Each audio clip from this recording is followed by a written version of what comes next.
What's up, everybody? Welcome to Podcast Now Plus. I'm Alex, and for this video, on these Saturdays, I like to kind of have these sit-down, off-the-cuff kind of more discussion videos with you guys. Hopefully, you like these kinds of things, and I think I like just kind of throwing them out there and getting your reception to it.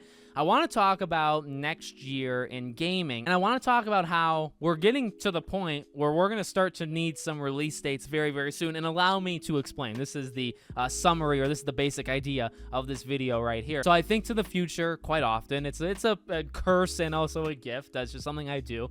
And, when I look to next year, whether it's planning or whether it's like personal enjoyment of these games, you look at the calendar, okay? And you got January, you got February, you got March, and you got a lot of games, okay? A lot of games are coming out in basically like a 6 to 8 week span, okay? Which is very reminiscent of what we just had, because from September, really Starfield, I'd even go, Baldur's Gate, but there was actually quite a bit of a break between Baldur's Gate and even like Texas Chainsaw. From Starfield to like even Like a Dragon, The Man Who Erased His Name, like for a good solid 8 to 9 weeks, we were slaughtered, with just so many games, and games of all different genres, games that went under the radar, like Hot Wheels Unleashed 2 came out, and I sometimes forget that even happened, right? Like, we had so many things happening in just such a short span of time.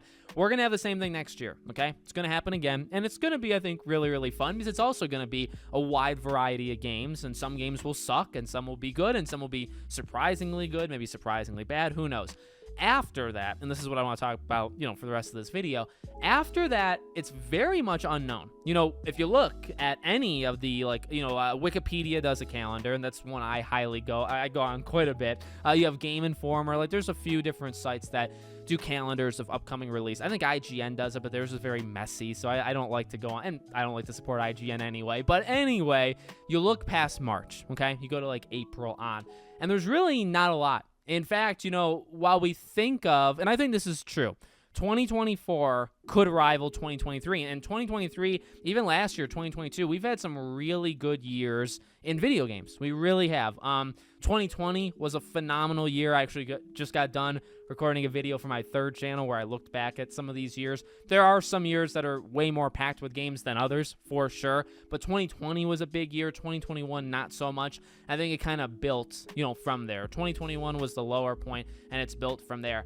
While 2024 can be as good as this year that we just experienced, you do need dates. You need dates for these games, because when you think of, and you could go Deep Cut, you could do Killer Clowns from Outer Space, or Transformers Reactivate, or Stellar Blade. Some games that, some people know, some people don't know, right?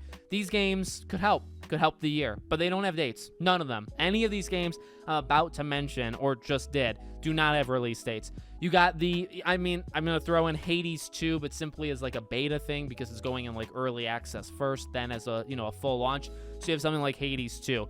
Judas, does that come out next year? Is that much, much later? Dragon Age Dreadwolf, does that come out next year or the year after? Assassin's Creed, does that come? I feel like that's going to come out, but we don't have a date yet. Not saying it won't come out, but again, we don't have a date. You have Hellblade, you have Avowed, you have all of, I could keep going, but the point here is Death Stranding 2. They'll probably just keep coming to me as this video goes on. I'll just remember a game and shout it out uncontrollably.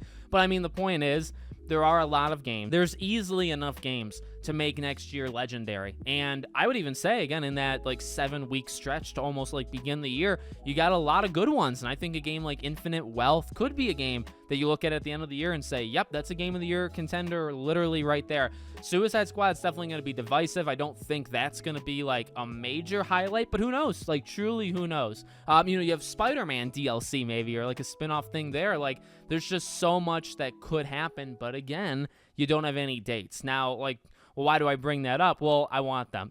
I want dates, and, I wonder when it comes to the Game Awards. The Game Awards, all eyes are on it, right? But even beyond that, Jeff, I do believe, is going to tell us some games, and some new games, and then also some games we've already seen, and maybe give dates to them, right? So you could probably fill in the calendar a little bit next year, but generally, there's a lot of open spots. Now, I'm not trying to be all doomsday. One thing that, if you pay attention, if you're around enough, right, for gaming, commonly, this is common. Not to use the same word so many times in the same sentence. Very, very common for you go look at a calendar. Even when you approach May or June, right, of any year, you really don't have a great sense of the fall, September, October, November. It's only till you get to June with Summer Game Fest, E3 or E3 replacement kind of shows, and then you get into the Summer Gamescom, right? That's what builds the dates and the structure of what games come out when for the fall.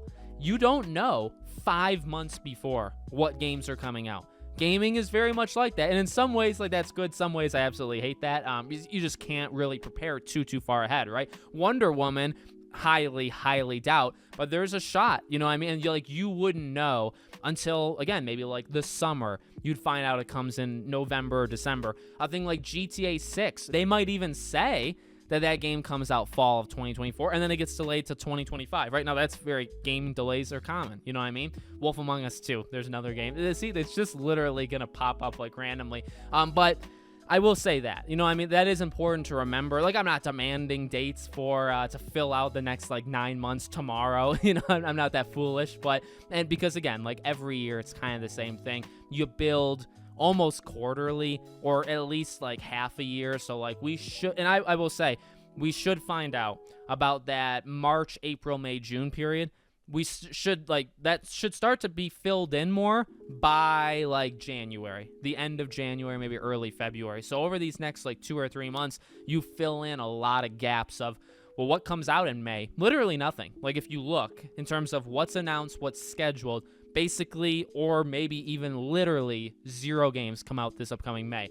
Of note, I'm sure if you go on Steam, there's like 700 indie games, and that's fine, you know, and those people work hard too. But these are just things that will kind of be filled in as the months go on. The Game Awards is the first real start, right? Because that's the next big event. And then you'll just have things, you know, that follow. I mean, Dragon's Dogma just did it, right? March 22nd. So you can mark that down. And as, again, the next couple of weeks or months go, April, May, June, those should fall into place as well. So let me know what you guys think about the discussion, about games that you're excited for maybe next year. Let me know. Make sure, as always, you're subscribed to the channel, bell icon turned on. I hope to see you all on the next one.